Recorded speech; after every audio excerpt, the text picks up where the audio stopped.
سرت والشوق طريقي، جئت من فج عميق، إن من أركان ديني حجة البيت العتيق. سرت والشوق طريقي، جئت من فج عميق، إن من أركان ديني حجة البيت العتيق.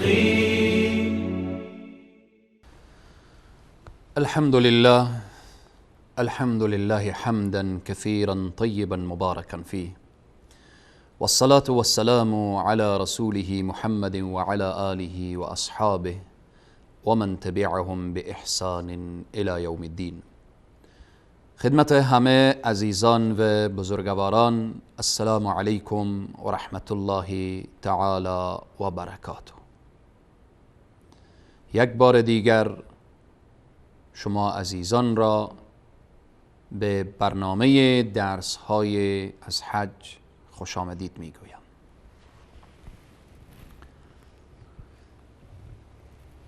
بحث ما پیرامون این شعار محبانه حجاج هست: لبیک اللهم لبیک.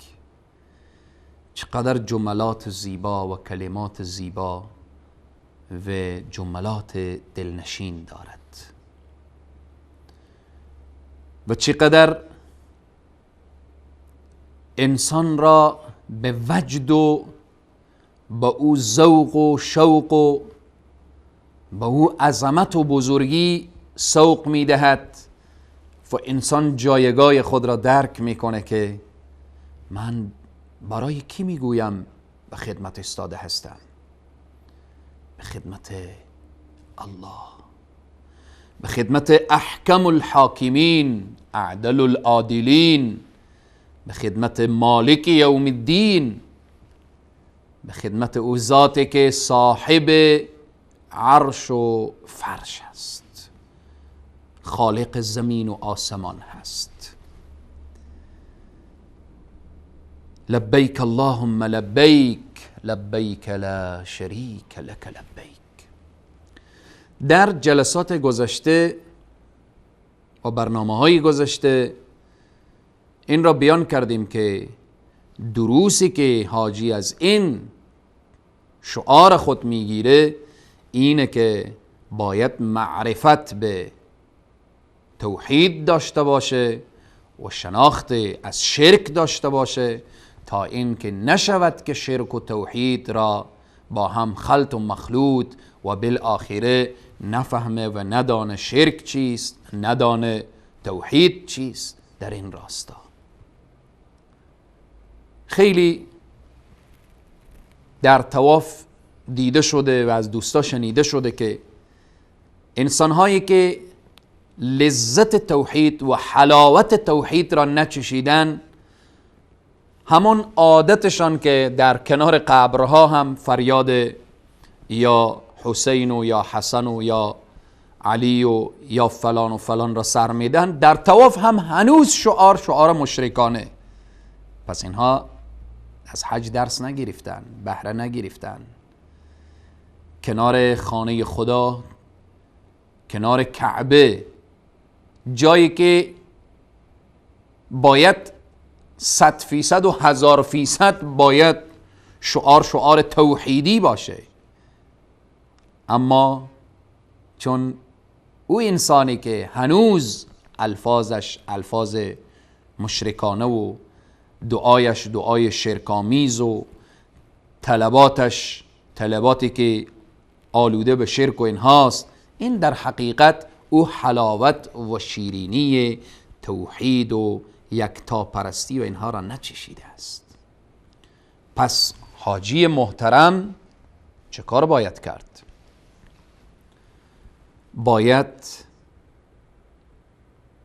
شرک را بشناسه و توحید را بشناسه که در جلسات گذشته و پیرامون شناخت شرک و شناخت توحید صحبت شد. حالا شاید که حاجی بگویه که من توحید را هم شناختم، شرک را هم شناختم، یک موحد شدم، یک تاپرست شدم، فواید این توحید چیست؟ این توحید و یکتاپرستی چی فایده داره؟ موحد بشیم، یکتاپرست بشیم، شروط هفتگانه لا اله الا الله را باید بفهمیم، بدانیم. در وقتی این لا اله الا الله را میگیم باید با اون شروطی که بیان شد از علم و اخلاص و از ادامه این شروط که گفته شد، از محبت و انقیاد و همه اینها باید رعایت بشه. خب اینها را شخص بگه من رعایت کردم، توحید را هم فهمیدم، شرک را هم فهمیدم، از شرک بیزار شدم، رو به طرف توحید و یکتاپرستی آوردم. حالا فواید توحید چیست؟ من رفتم در حج، حاجی میگه من رفتم در حج کردم، خالصانه و مخلصانه و موحد شدم، پیرو واقعی ابراهیم علیه السلام شدم. فواید و ثمرات توحید و یکتاپرستی چیست؟ به طور خلاصه و فشرده اینه که اول الله سبحانه و تعالی از انسان موحد راضی هست. الله سبحانه و تعالی از انسان موحد اظهار رضایت میکنه. صحابه شعارشان همین بود که یبتغون فضلا من الله و رضوانا، کاری که انجام میدادن رضایت الله را طلب میکردن. الله در شأن صحابه گفت رضی الله عنهم و رضوا عنه. اعمال صحابه کاملا خالصانه و مخلصانه بود. الله سبحانه و تعالی وقتی که ایمان و توحید و یکتاپرستی صحابه را دید از اونها اظهار رضایت کرد. پس اولین فایده از فواید توحید و یکتاپرستی رضایت الله سبحانه و تعالی که بزرگترین و بالاترین مدال و جایزه برای یک بنده هست، این نصیب موحدین میشه، نصیب یکتاپرستان میشه. دوم، لقاء پروردگار. الله اکبر. وقتی تو با توحید کامل، همانطوری که کعبه معظمه نصیب تو انسان شد، لقاء پروردگار نصیب موحدین میشه. فمن کان یرجو لقاء ربه، کسی که امیدوار هست که لقای پروردگار نصیبش بشه، اینجا نصیب تو حاجی محترم که به اخلاص کامل با یقین کامل حرکت میکنید و شعار توحیدی را سر میدید، لبیک اللهم لبیک لبیک لا شریک لک لبیک ان الحمد والنعمة لك والملك لا شریک لک. اینجا این عمل صالح را تو انجام دادی. وقتی که عمل صالح را انجام دادی، یرجو لقاء ربه، فمن کان یرجو لقاء ربه فلیعمل عملا صالحا. عمل صالح را انجام دادی و در این عمل صالح رنگ و بوی شرک نداشت، اینجا چی میشه؟ ثمره و نتیجه لقاء پروردگار نصیب میشه. لقاء ربه فلیعمل عملا صالحا ولا یشرک بعبادت ربه احدا. پس دیدار پروردگار نصیب کی میشه؟ نصیب موحدین، یکتاپرستان، آنهایی که تمام اعمال آنها خالصانه و مخلصانه صورت گرفته است. سوم، دور شدن از عذاب جهنم. انسان موحد در جهنم نمی سوزه. آتش جهنم بر موحدین و یکتاپرستان، با اونهایی که اعمالنا خالصانه و مخلصانه صورت گرفته، آتش جهنم بر اونها حرام شده است. همانطوری که جنت برای مشرک حرام هست، جهنم برای موحدین حرام شده. آتش جهنم موحدین و یکتاپرستان و اونهایی که اعمالشان، عباداتشان خاص به خاطر الله سبحانه و تعالی صورت گرفته، عذاب جهنم دامنگیری اونها نمی شود. چهارم، آرامش روحی و قلبی در زندگی انسانهای موحد. انسانهای مشرک همیشه نگران، مضطرب، حیران، سرگردان، جسمن، روحن. اما انسان موحد چون همه را از خدا میدانه که اگر روزی پایش با سنگ گیر میکنه ظاهرا شر میپنداره، اما روزی این به خیر تمام میشود. چون رسول صلی الله علیه وسلم میفرمایند عجبا لامر المؤمن ان امره كله له خیر. کار مؤمن تعجب آور هست. کل امور مؤمنین، موحدین، یکتا پرستان همه خیره. برای مؤمن ان اصابته سرا، اگر برای انسان مؤمن عمل خوشحال کننده رسید، فشکر فکان خیرا له، شکر الله سبحانه و تعالی را انجام میده. و این اصابته ضرا، اگر برای انسان مؤمن و موحد مشکلات آمد، فصبر فکان خیرا له، خوشی آمد شکر، غم و اندو و مصیبت آمد صبر، فکان خیرا له. پس از جمله فواید توحید و یکتا پرستی آرامش روحی قلبی نصیب انسان موحد میشه. دیگر این که تحمل در مقابل همه مصائب و مشکلات. انسان موحد وقتی که میگه ان الذين قالوا ربنا الله ثم استقاموا، در مقابل تمام مشکلات صبر میکنه، الله سبحانه و تعالی برای ازی صبر و استقامت عنایت میفرمایه. بلال حبشی وقتی موحد شد، هر قدر او را شکنجه میکردن احد احد میگفت. او صبر و استقامت برای بلال کی داده بود؟ توحیدش، یکتا پرستیش، او خدایی که به یگانگی او را شناخته بود، ذاتی را که عبادت و پرستش میکرد. اگر جسم بلال شکنجه میشد ولی روحن و قلبا بلال آرامش داشت. پس از جمله فواید و ثمرات توحید و یکتا پرستی اینه که انسان در مقابل مصائب و مشکلات صابر میشه، استقامت پیدا میکنه، چون میدانه که این مصیبت میگذره و در مقابل این مصیبت الله اجر عظیم و ثواب عظیمی را در پی گذاشته و در آخرت مقام و منزلت انسان موحد بلند میره و در آخرت درجه انسان موحد در جنت الفردوس بلند میره. پس فواید توحید زیاد هست. ادامه فواید و ثمرات توحید و یکتا پرستی به این که حاجی شعار توحیدی هست. چرا موحد بشه و شعار توحید و یکتا پرستی داشته باشه؟ چون این فواید دامنگیرش میشه، این فواید نصیبش میشه که ادامه این فواید و ثمرات بعد از میان برنامه انشاءالله بیان میکنیم. با ما باشید.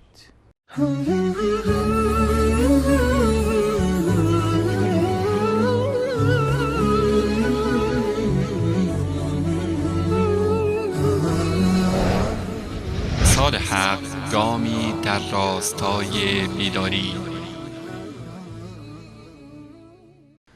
مجددا خدمت همه عزیزان و بزرگواران، السلام علیکم و رحمت الله تعالی و برکاته. پیرامون شعار حجاج که زمزمه حجاج هست، محبت حجاج با این شعار توحیدی هست که در هر مسیری که حجاج روان هستند از زمزمه صوت حجاج هر طرف تنین انداز هست که لبیک اللهم لبیک لبیک لا شریک لک لبیک. گفتیم این شعار موحدین هست، شعار یکتا پرستان هست. توحید چی فایده و چی فواید و چی ثمرات داره؟ اشاره کردیم که رضایت الله سبحانه و تعالی به دست می آیه، لقاء پروردگار نصیب میشه، از آتش جهنم انسان موحد دور میشه، آرامش روحی و روانی و جسمی حتی برای انسان موحد دست میده و همچنین انسان موحد در مقابل همه مصائب و مشکلات دارای صبر و استقامت میشه. دیگه چیست فواید توحید؟ فواید یکتاپرستی، فواید این که شخص میگه لا اله الا الله، لا اله الا الله. این کلمه مبارکه، کلمه طیبه، این توحید، یکتاپرستی دیگه چی فوایدی داره؟ فوایدش چیست؟ از جمله فواید توحید و یکتاپرستی پایبندی به عهد و پیمانی که انسان در ابتدا با رب خود بسته بود. الله سبحانه تعالی اشاره میکنه و اذ اخذ ربک من بنی آدم من ظهورهم ذریتهم. در روز اول عهد و پیمانی که گرفته شده بود، و عهد و پیمان چی بود؟ عهد و پیمان توحید. الله سبحانه و تعالی در ابتدا ذریه آدم را وقتی که خلق کرد گفت الست بربکم، آیا پروردگار شما نیستم؟ قالوا بلا، چرا هستی؟ پس انسان با خداوند عهد و پیمان بسته کرد که من تو را به یگانگی می شناسم، تو شریکی نداری، مثل نداری، مانند نداری. پس موحدین امروزی، یکتاپرستان، بندگان موحد الله سبحانه و تعالی، وقتی من میگم موحد و یکتاپرستان، همه امت اسلامی، هر انسانی که لا اله الا الله را به زبان میاره و قلبش تصدیق میکنه و با او شروطی که گفته شد عامل هست، این موحده. که الحمدلله همه مسلمان ها، همه امت اسلامی جز موحدین هستند، جز یکتاپرستان هستند. پس این فایدهش و این ثمرش که این انسان با او عهد و پیمانی که با الله بسته، با او عهد برقرار هست، عهد شکنی نکرده. قولی که با الله داده به اصطلاح زیر قول خود نزده. امروز نیامده نگفته عزیر ابن الله، مسیح ابن الله، فرشته ها، ملائکه بنات الله، نگفته فلان شفا میده، فلان بالآخر غیب میدانه. انسان موحد شعارش چیه؟ حرکت میکنه طرف خانه الله و فریاد میزنه لبیک اللهم لبیک، لبیک لا شریک لک لبیک. خدمت استاده هستم و شریکی نیست برای تو. پس انسان موحد با او عهد و پیمان که با الله بسته بود برقرار گذاشته و این عهد و پیمان را محکمتر نموده و آمده با صراحت کامل فریاد میزنه که لبیک اللهم لبیک، لبیک لا شریک لک لبیک. دیگر از جمله فواید و ثمرات توحید و یکتاپرستی اینه که فرق بین کافر و مسلمان. انسانی که میگه لبیک اللهم لبیک، لبیک لا شریک لک لبیک، یعنی میگه من مسلمانم، من موحدم، من یکتاپرستم. اما انسانی که موحد نیست، یکتاپرست نیست، او میای شعارهای شرکانه و بالآخره اینها را سر میده. پس توحید جدا کننده حق و باطل، توحید از جمله فوائدش و ثمراتش جدا کننده اهل جنت از غیر اهل جنت، جدا کننده خوشبخت و بدبخت. می توانیم به تعبیر دیگر از جمله فوائدش اینه که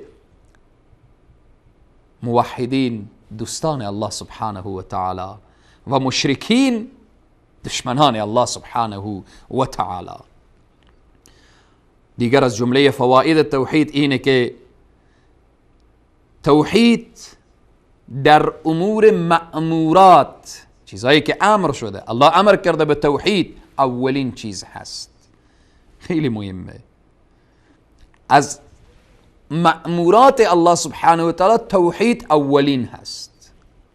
از منهیات الله سبحانه و تعالی اولین چیست؟ اولین شرک هست.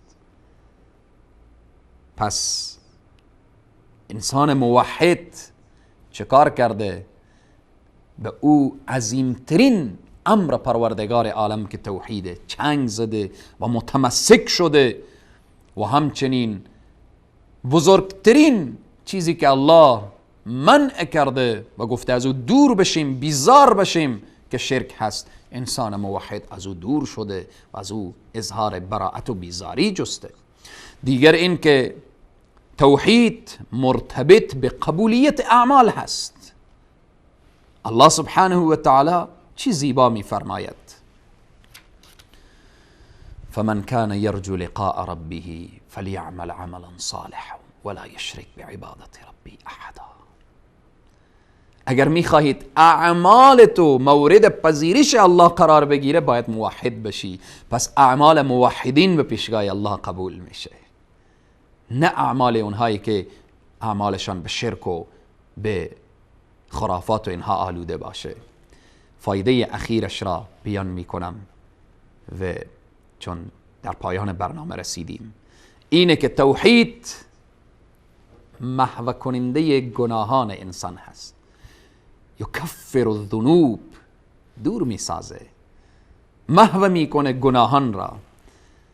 حدیث رسول صلی الله علیه و سلم، الله اکبر، خوشا به حال موحدین، خدایا همه ما را از زمره موحدین داشته باش، از جمله موحدین داشته باش، از جمله کسانی که تو از اونها راضی هستی. خدایا ما را، همه بینندگان ما را، همه عزیزان و همه امت اسلامی را از جمله کسانی بگردان که تو از اونها اظهار رضایت کردی. رسول صلی الله علیه وسلم می فرمایند که الله سبحانه و تعالی چی میگه؟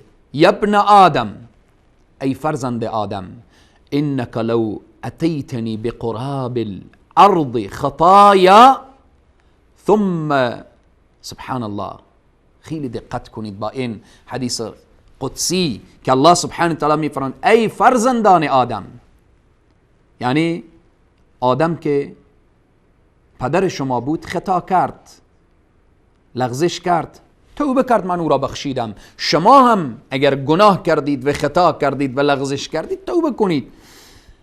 اگر آمدید مرا و ملاقات کردید مرا به قراب الارض خطایا، شما با یک کوها اندر کوها گناه آمدید، ثم لقیتنی، و مرا ملاقات کردید، لا تشرک بی شیئا، که شرک نکرده بودید، در اعمال شما شرک نبود، هر گناهی که دیگه داشتید، من چه کار میکنم؟ ببینید که غفار الذنوب چی میگه، رحمان الرحیم چی میگه؟ میگه لاتیتک بقرابها مغفره. الله اکبر. اگر در اعمال شما شرک نبود، همه گناهانی که شما آوردید، اونها را همه را تبدیل میکنم به چی؟ به مغفره، به آمرزش. همه گناهان شما را میبخشم. پس خیلی باید دقت بشه به اینی که حاجی وقتی که احرام میبنده و این شعار را بر زبان میاره، از ابتدا الله سبحانه و تعالی میخواه این را پاک و صاف و زلال بگردانه و اعمالش را خالصانه بگردانه. به اینه که حاجی از ابتدا میگه لبیک اللهم لبیک، لبیک لا شریک لک لبیک. ای الله، من به خدمت استاده هستم. ای الله، من بیزار از شرکم و رو به طرف توحید و یکتا پرستی میارم و شریکی برای تو نیست. شریکی نداری، مثل نداری و مانند نداری. پس از جمله فواید توحید اینه که اگر با شله های از گناه انسان الله را ملاقات کنه که در اعمال شرک نبود، الله گناهانش را میبخشه. این بزرگترین فایده توحید و یکتاپرستی است. الله همه ما را از جمله و از زمره موحدین بگردانه و اعمال ما را از شرک و از هر نوع بدعت و خرافاتی که هست پاک بداره. تا برنامه بعد که باز هم پیرامون درس های حج هست، شما عزیزان و بزرگواران را به ذات یگانه می سپارم. شاد و موفق و سرفراز و سربلند دنیا و آخرت باشید. والسلام علیکم و رحمت الله تعالی و برکاته. سرت والشوق طريقي، جئت من فج عميق، إن من أركان ديني حجة البيت العتيق. سرت والشوق طريقي، جئت من فج عميق، إن من أركان ديني حجة البيت العتيق.